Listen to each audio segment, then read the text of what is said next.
You ask Tiger to solve. This deals with linear equations with one unknown. The final result is x equals 8. Let's solve it step by step. Simplify the expression.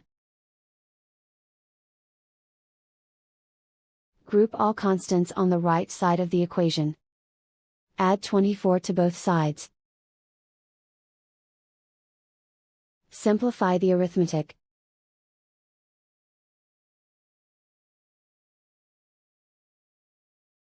Isolate the x.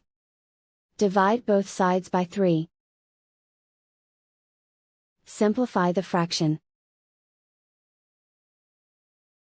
Find the greatest common factor of the numerator and denominator. Factor out and cancel the greatest common factor.